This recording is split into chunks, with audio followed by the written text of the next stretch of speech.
Hi, good morning, or good evening, or good afternoon. When you see this when you see this video, it will be 2026.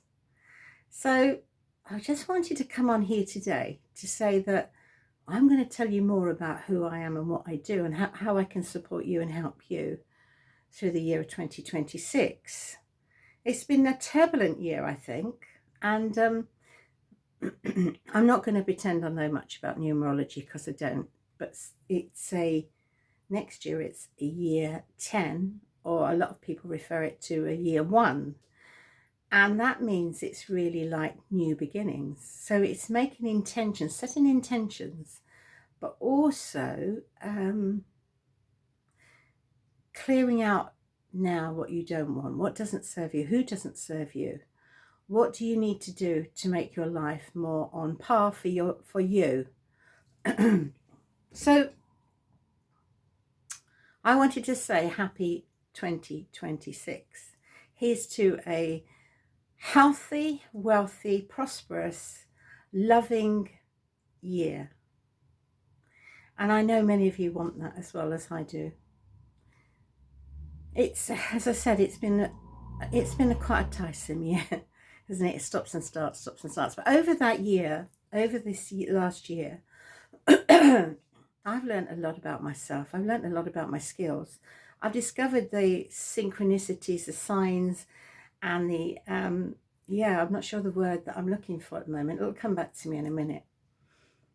And how my life has panned out for me.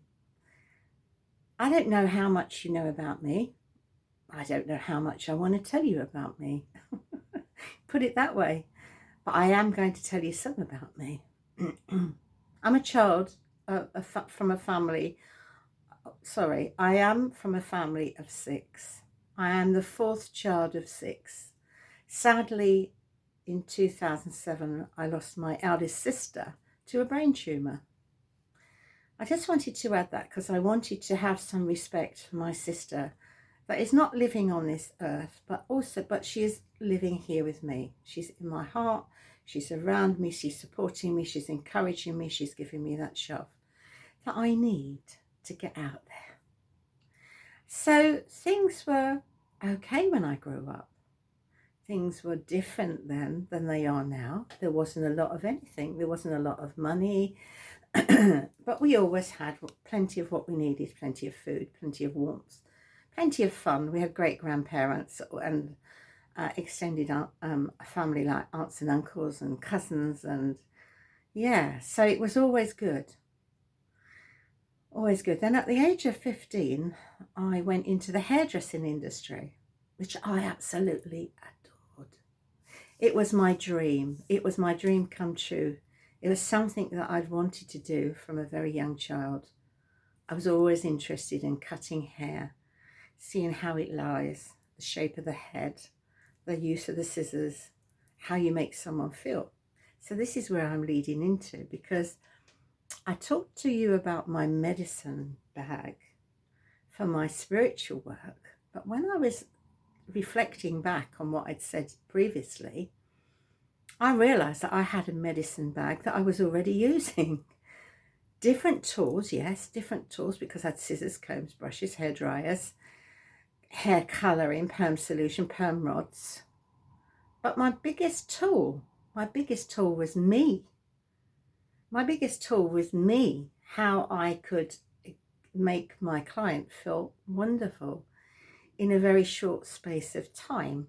How I gave her the space. I say her because I was predominantly a ladies hairstylist. Give her the space to talk and to open up. And once we sit down in front of a mirror with a hairstylist, what do we all do? We start to talk, don't we? Sometimes we talk about the good, sometimes the bad, and sometimes the ugly. I've had many, many, many conversations over the long time that I was in the industry.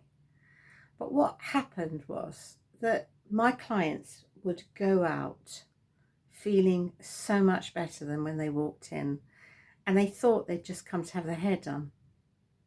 But little did they know that the magic was happening, because I give them empathy, I give them support, I give them compassion when they needed it. And I did that for most of my clients, to be fair, spending time chatting with them, finding out what their day was like, finding out all sorts of things. What's their family? How many children have got? Have they got children? Are they married? Are they divorced?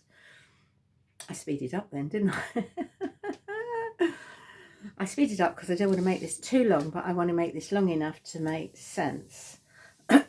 So if you think about where my journey began at 15, I was just put into this world that I didn't know about, although I wanted to learn how to hairdress. And I was never a shy child. I was always easy to talk to. I always talked. I think maybe that's for me, coming from a large family. So you had to speak to be heard, to be seen.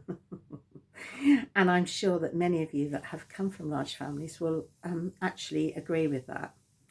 So I went on for many years doing the hair, listening, caring. But I didn't know about I had to protect myself. So sometimes I would go home absolutely worn out, drained. And I realise now, latterly, that I had no boundaries.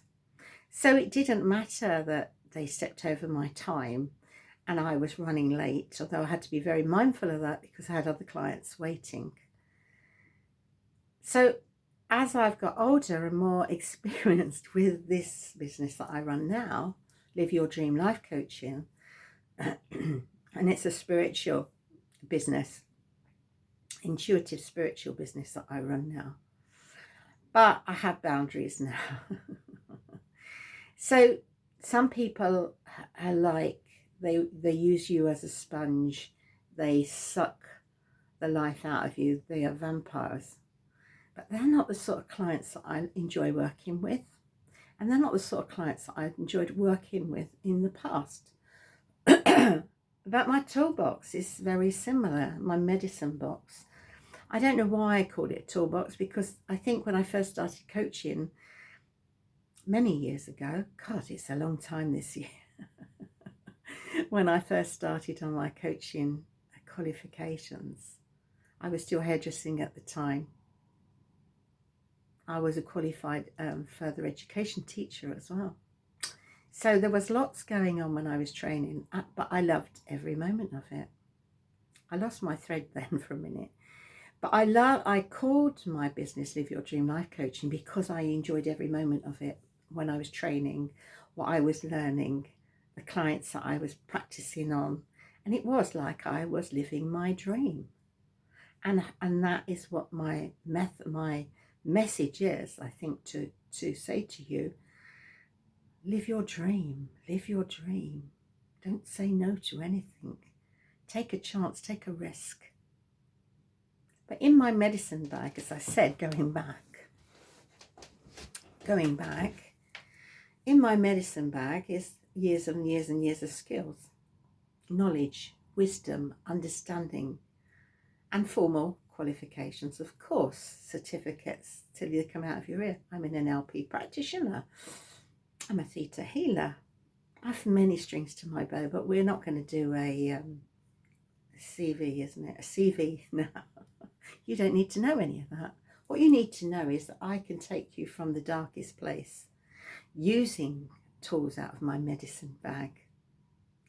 I use Oracle decks. I use Akashic Records healing. I use my crystals, my pendulum. I love my pendulum. I trust my pendulum. I ask my pendulum many, many questions. And what else did I want to say to you today? I'm not really sure, but I am going to come on here quite frequently, and I'm going to put this on YouTube as well. So if anyone wants to start following me and subscribing to my YouTube channel, please do. I have not been very proactive on there, I have to admit. Sorry, I really didn't sound right there, did it?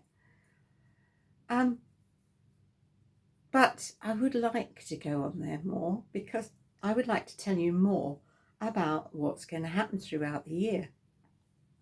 I had made a list earlier on about what's going to happen throughout the year, what I can bring to you, So my first resource is going to be my YouTube channel, where I can give resources to you. I can help you with learning your pendulum. I can help you to read your oracle cards. Use your crystals. I'm not 100% au fait with crystals, but I know which ones I like and who they resonate with me. I want to do more one-to-one coaching, and also I want to do workshops as well.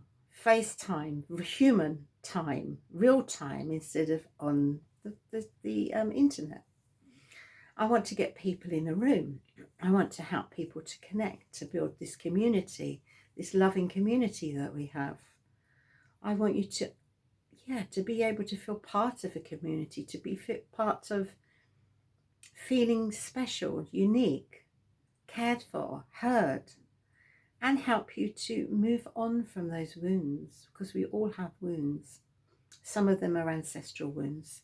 Some of them are from the collective. Some of them come from different lifetimes. There's vows and contracts that we make. All manner of things that I am looking forward to working with you. I also do a lot of crafting. So I was thinking out loud, and I'm going to think out loud, was to do some craft workshops as well, where you come along, because I find that crafting is really good to take you out of your head. So if you were painting, colouring, drawing, sticking, cutting, you relax. And in that space of relaxation, then you communicate. You communicate with others. You don't feel judged. You don't feel under pressure, because if I'm going to start a craft workshop, there is no right, there is no wrong. I'm not the teacher. I might just bring some materials along and make a few suggestions. So hopefully that will be enough for now. But I really just wanted to bob on and say, this is me. This is who I am. I'm a woman of mature years. I've been around the block a bit with ups and downs in my personal life, which I won't go into at this moment in time. But I've overcome them. I've got the other side of it. I have a loving, loving family. I have some beautiful, amazing grandchildren. 2 amazing sons, actually, and 2 fabulous daughter-in-laws. I couldn't be luckier, could I? So my grandchildren, and then we have 3. Now have, oh, listen to this, 3 great granddaughters. My goodness me, am I blessed? Am I blessed? And I am so grateful. So, but I am also so grateful for you watching this. And I can see this bit of hair of mine. I have no idea where it's come from. They're sticking up on end. Anyway, I wish you well. I send you love. Any questions, anything you want to know, please DM me, email me, message me. I'll put all the links below when I post this on YouTube.